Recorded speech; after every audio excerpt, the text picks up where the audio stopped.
That's because he's physically dead. He's what? But the spirit doesn't die.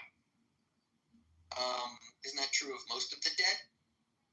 I think it is true when it's added to his people. There's a meaning. So you want to state no one is dead? Death is a separation from God. That some people are dead even when they're living. Playing word games. Moses is dead. You're more than free to have that belief. Yeah, I'm just using the English language. But, like, you want to play word games, it's fine. You can, again, continue to misrepresent me by claiming I play games, when in reality I'm telling you that some people are dead even You when asked they me to live. read Exodus 2, whatever. Go read the last 9 verses of Deuteronomy and then get back to whether or not Moses died. Yeah, the last, again, I already explained to you that that's physical death, and death is not limited to that. Right. He's dead. He's not dead. I get it. He's physically dead. Right. Don't you believe in the resurrection of the dead? This is how it goes in Christian places, I assume. You assume, exactly. I assume it's difficult for you guys to just say dead is dead. I think it's difficult for you guys to read your Torah. You mean like when it says Moses died? I mean like when it says if you don't keep Shabbos, then you are not a Jew. We read that. That's why we keep the Shabbos. And I'm also referring to the part where it says that death is not only physical. In fact, again, as I said, there is an afterlife and there's the resurrection of the dead. For you to believe that Moshe is dead, I would say it's Chilul Hashem. Okay, so it's a Chilul Hashem to quote the words of the Torah. Interesting.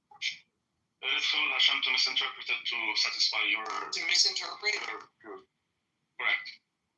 Because the Torah... Because Moses didn't try to... Moses is not a kid, and neither is God. And he gave you something that is very clear so that you may have no excuse for misinterpreting it. The Torah is a very simple book.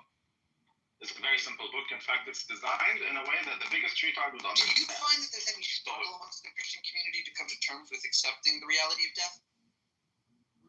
I think there's a struggle in not the Jewish community, although some Jews like your humble self when it comes to understanding the concept of Torah, which is that death is not something that you're speaking about physical death.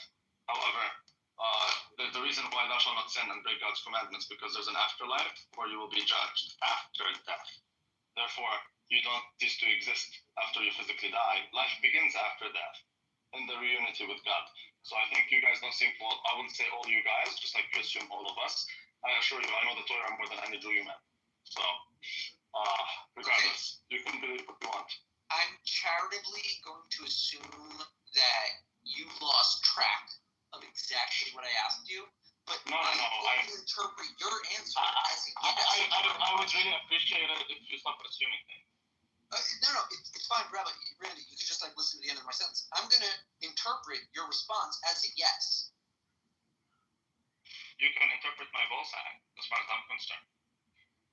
I doubt you remember the question, but it seemed like a very... The question is very clear. Do you think that the Christians struggle with the concept of death? And do you remember your answer?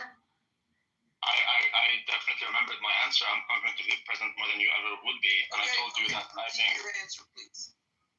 Well, I will repeat my answer. Unlike you, I will not assume because I'm not in the assumption. I'm not in the community. I will say that there are some Jews like myself who have a difficulty when it comes to understanding the Torah itself and the concept of physical death versus spiritual death, because you, according to your own faith and your sages, believe in Ryan, are you there? You do not cease to exist after you are separated from your body.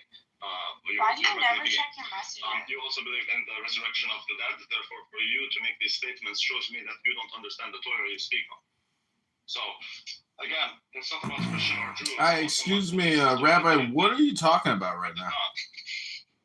What are you talking about? The question I asked him, which was, do you think that Christians struggle with accepting the reality of death?